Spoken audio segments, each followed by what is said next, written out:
다음에는 머신러닝에 관련된 주요한 방법론들, 어떤 사용하는 방법론에 대해서 살펴봅시다. 먼저 커널 메서드. 서프트 벡터 머신의 핵심 아이디어가 커널 메서드, 커널 머신이라고 그랬죠. 커널 매핑이라고 그랬죠. 그 커널을 가져와서 사용하는데 그게 뭐냐 한번 봅시다. 먼저 커널이라는 용어를 이해를 해야 돼요. 커널이란 뭐냐? 우리는 여러분들은 일반적으로 우리가 대부분 선형대선 잘 배웠어요. 많은 분들이. 자, 벡터. 리니어 트랜스포메이션이란 뭐예요? 벡터 V1, V2에 대한 리니어 컨비네이션에 대한 트랜스포메이션이 각각 이미지상에서의 트랜스포머, 도메인상에서의 트랜스포머, 리니어 트랜스포메이션의 관계가 이미지에서의 리니어 트랜스포메이션 관계로 유지되는 경우를 리니어 트랜스포메이션이라 한다. 이렇게 했죠. 자, 그때 여기서 뭐예요? 이때는 벡터. 벡터하고 이 리니어 트랜스포메이션은 뭘로 표현돼요? 행렬로 표현되죠. 그죠? 벡터는 뭡니까? 그럼 벡터는 1, 2, 3, 4 자연수에 대해서 자연수에서 실수로 가는 함수가 벡터죠. 각 코디네이트별로 뭐가 있는 거예요? 숫자가 대응되는 게 벡터죠. 뭐 수열도 마찬가지 벡터의 일종이고, 예를 들어서 그러면 정수에서 실수로 가는 함수도 생각할 수 있어요. 그게 하나의 또 그것도 벡터라고 할 수 있죠. 그렇죠? 자, 이건 우리 이렇게 말하면요. 자, 이건 뭐예요? LV 이렇게 해서 이거 벡터로 표현되고, 어떤 벡터를요, 벡터의 컴포넌트예요. 벡터의 엘리먼트에 대해서 리니어 트랜스포메이션 해줘서 실수로 가는 거면 이것도 벡터로 표현되겠죠. 이건. 그리고 어떤 벡터를 다른 벡터로 만들어주면 이건 실수로 만들어주는 경우요. 숫자로 만들어주는 거. 벡터를 숫자로 만들어줄 때를 이때 나오는 거면 여기가 벡터가 되는 거고요. 벡터를 벡터로 만들어줄 때는 여기 어떤 매트릭스가 들어가겠죠. 그런데 이건 벡터가 정수 또는 자연수 또는에 대한 함수라고 이해할 때 벡터를 정수 또는 자연수에 대한 함수라고 이해할 때 이야기고요. 벡터의 개념을 확장해요. 임의의 함수로 바꿔봅시다. 그러면 똑같은 이야기를 어떻게 해야 돼요?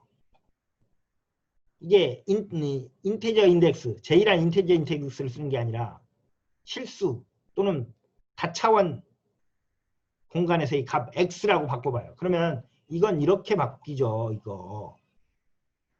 그때 이걸 L을 뭐라고 불러요? 이때 L을 펑셔널이죠.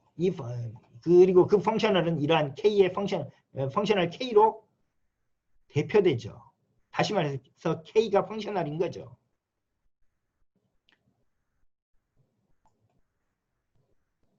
그와 똑같은 이때 매트릭스의 역할을 하는 걸 우리는 이렇게 K라고 쓰고 우리는 그것을 커널이라고 부릅니다. 다시 말해서요. 자, 리니어 알제브라에서의 벡터의 개념은 펑셔널 어널리시스로 가면 우리는 그걸 펑셔널이라고 부릅니다. 그리고 리니어 알제브라에서의 매트릭스에 해당되는 개념을 펑셔널 어널리시스에서는요. 커널이라고 부르죠. 더 쉽게 이야기합시다. 더 쉽게 이야기하면 커널이란 뭐냐? 그냥 매트릭스를 일반화한 거예요. 일반화된 매트릭스는 인덱스가 인티저예요. 더욱더 자연수예요. 첫 번째 컬럼, 두 번째 컬럼, 첫 번째 열, 두 번째 열 이렇게 정의구역이 2차원 자연수인 함수가 바로 매트릭스예요.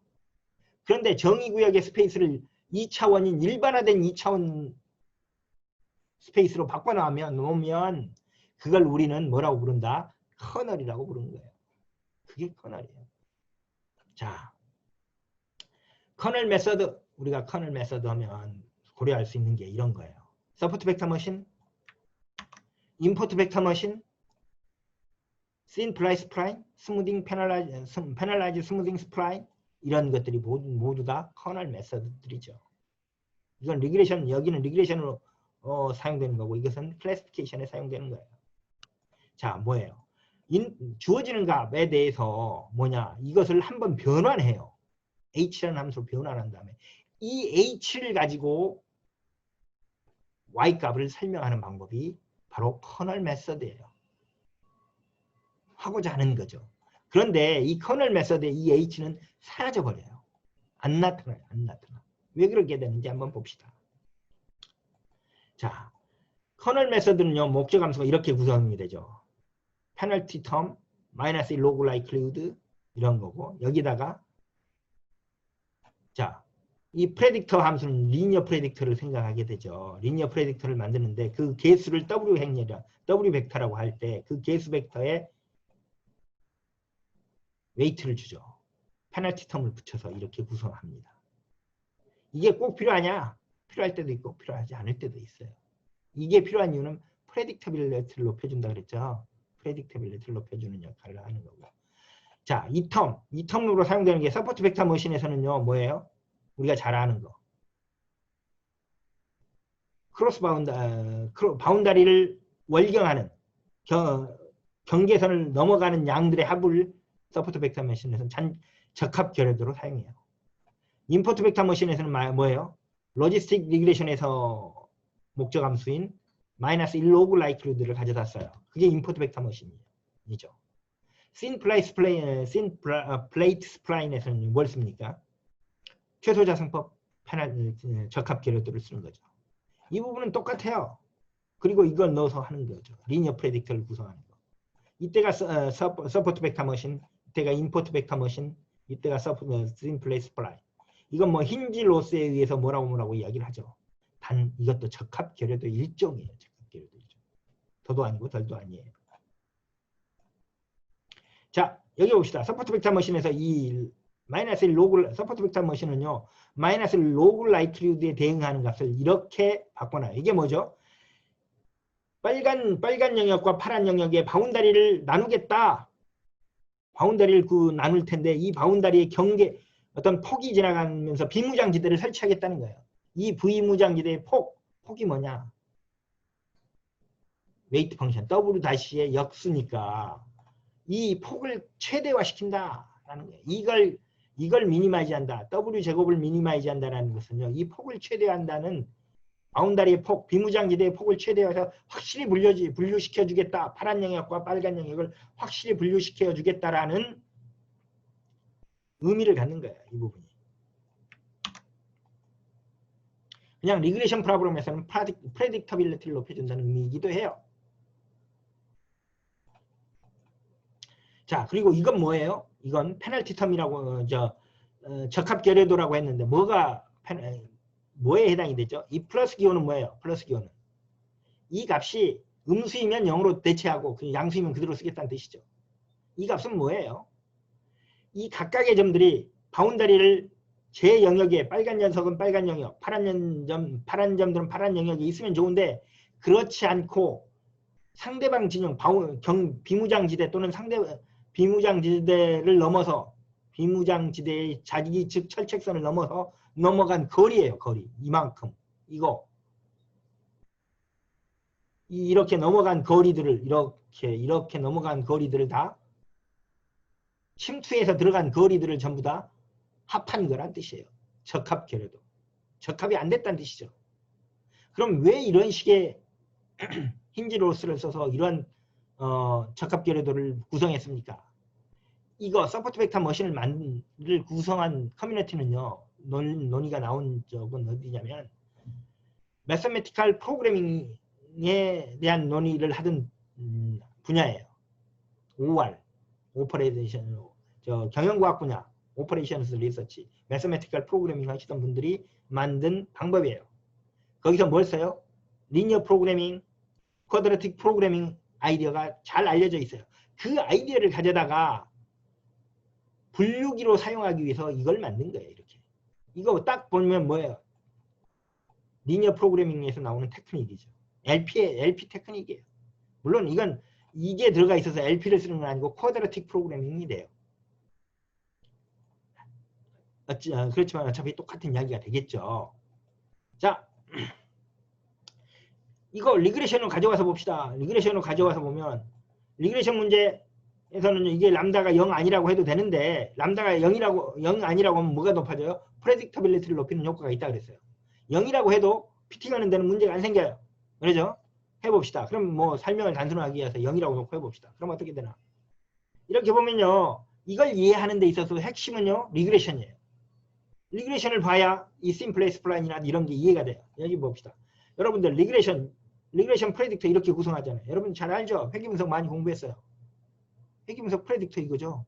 Y들을 이러한 가중치를 둬서 적절한 가중치를 둬서 평균을 적절한 가중치를 둬서 Y 값을 평균 내는 거예요.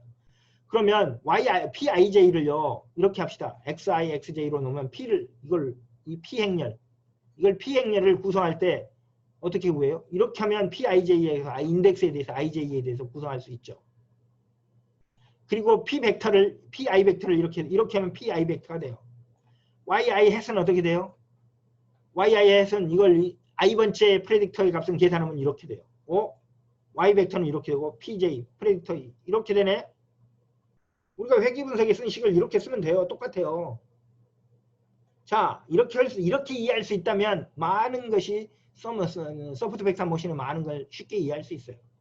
자, 여기서 나오니까 이제 PIJ 행렬 우리가 프로젝션 행렬이라고 하죠. 근데 엘리먼트 와이즈 순서에 따라서 IJ를 아규먼트로 주면 XI, XJ 이렇게 표현하기로 합시다. 이것을 표현하기 위해서 여기 웨이팅 매트릭스를 넣어서 웨이팅 매트릭스 X-X의 트랜스포스 인버스를 곱해서 내적을 구하는 걸로 만들어도 돼요. 그럼 이렇게 정의를 하면요. P라는 펑셔널은 PI라는 펑셔널은 어떻게 되냐? 이렇게 써지겠죠. 이런 벡터죠 말하자면. 이러한 벡터가 되고 여기서 PI하고 PJ의 내적을 구하면 뭐가 돼요? 내적을 구하면 PIJ. 이건 뭐예요? 우리는 뭐라고 불러요? 행렬에서는 아이덴포턴시. P 행렬을 두 번 곱하면 다시 P가 나온다. 이걸 우리는 아이덴포턴시라고 부르죠. 근데 이걸 뭐라고 불러요? 커널에 대한 용어로 바꾸면 리프로듀서빌리티 이렇게 말하죠. 그리고 이건 뭐 대칭성을 갖게 되고 이런 건 당연한 이야기입니다. 리프로듀서블하고 시메트릭하다. 그러면 프로젝션이 된다. 알죠? 그 성질을 그대로 갖는 거예요. 이걸 용어가 다른 거예요. 아이덴포턴시를 리프로듀서빌리티라고 바꾸는 거예요. 커널로 가면. 자, 우리가 이걸 이해할 때요. 이 소프트 백산 머신을 이해할 때 기존의 회귀분석, 시계열, 공간 통계학에 관련된 내용들을 좀 이해할 필요가 있어요. 회귀분석에서는 자료가 있어요. Y1, Y2, YN까지 자료가 있을 때 IJ는 뭐예요? IJ는 별다른 의미가 없어요. 서로 다른 값이란 뜻. 어떤 값들이 서로 i번째 관측된 값이 특별한 의미를 주는 게 아니고 그룹핑을 하죠. 서로 값들이 이 값들과 이 값이 같이 얻어진 값 이런 한 쌍으로 묶이는 값만을 설명할 뿐 이때 IJ가 i가 크냐 작냐에 따라서 값이 없어요. 근데 시계열 또는 공간 통계학에 봅시다. 공간 통계학에는 관측된 위치에 따라서 데이터가 생성되죠. 이렇게요. 관측 위치에 따라서 생성이 돼요. X자리에서 관측됐냐 X스타에서 관측됐냐 이게 인덱스예요. 그런데 공간 통계학에서는 이 인덱스가 자료를 설명하는 의미 있게 설명이 돼요. 시계열에서도 마찬가지죠. 관측된 자료가 한 줄로 관측이 되는데 I와 J가 가까우면 관측된 시점이 가까우면 서로 많이 밀접할 거다라고 보고 예측을 하는 것이 시계열이죠. 인덱스 사이에 관계가 있고 회귀분석인 그 관계가 의미가 없어요. 다시 말해서 회귀분석에서는 인덱스 자체가 IJ가 그대로 써요. 대신에 뭐예요? IJ가 의미하는 바가 뭐예요? i번째 데이터를 설명하는 YI를 설명하는 값으로 관찰된 값 XI가 있고 J번째 데이터를 설명한 YJ를 설명하는 값으로 관찰된 값 XJ가 있다라고 말하는 거예요. 그래서 그 XI와 XI를 이용해서 프레딕터를 구성하는 게 회귀분석이에요. 하지만 공간 통계학 또는 시계열에서 보면 인덱스 변수를 이용해서 우리는 Y햇을 알아내야 되는 거예요. Y햇을. 그런데 이 인덱스를 우리 어떻게 될까요? 그걸 바로 쓰냐? 바로 쓰지 않고 어떤 적절한 방법으로 가공을 하겠다. 뭘로? H로 가공을 하겠다라는 아이디어가 숨어 있는 거예요. 이때는요. 관찰된 값 h에 해당되는 값이 x죠. x. 이걸 직접 우리는 관찰을 해버렸기 때문에 그걸 쓰면 돼요. 관찰된 값이. 그런데 우리는 이 관찰된 값, 이때는 관찰된 값이 인덱스 값이 관찰된 거고, 공간통계학이나 시계열에서는 그걸 어떤 식으로든 가공을 해서 이걸 그 가공된 h를 이용해서 프레딕터를 구성하겠다. 이게 시계열이나 공간통계학에서 하는 이야기죠. 자, 여기서 보면 어떻게 돼요? 그러면 구성을 봅시다. 회귀분석은 이렇게 구성해 가서 이렇게 프레딕터를 구성하죠. 그런데 커널 메서드, 공간통계학이나 시계열에서는요, 이렇게 해요. 자, h라는 함수가 있다고 합시다. 일단 있다고 합시다. 그럼 이렇게 커널이 구성이 되겠죠. 그렇죠? 펑셔널도 이렇게 구성이 되고, 이렇게 하고, 펑셔널이 구성이 되고, 그러면 리프로듀서블리티가 성립하죠. 뭐예요? 시메트리시티가 성립하죠. 이쪽에서는. 그리고 프레딕터를 이렇게 해서 프레딕터를 구성하죠. 프레딕터의 함수가 구성되는데, 이걸 뭐라고 해요? 우리는 이 프레딕터 스페이스를 잡죠. 예측치의 공간, 예측 공간을 잡죠. 이걸 우리는 P에 대한 컬럼 스페이스라고 부르죠. 그런데 이때는 뭐라고 우리는 불러요? Reproducing Kernel Hilbert Space라고 부르죠. Reproducing Column Hilbert Space란 뭐냐? 회귀분석으로 가져오면 그냥 컬럼 스페이스예요. Reproducing Kernel Hilbert Space란 컬럼 스페이스에 대응되는 개념인 거예요. 그리고 프레딕터는 똑같이 구성하죠.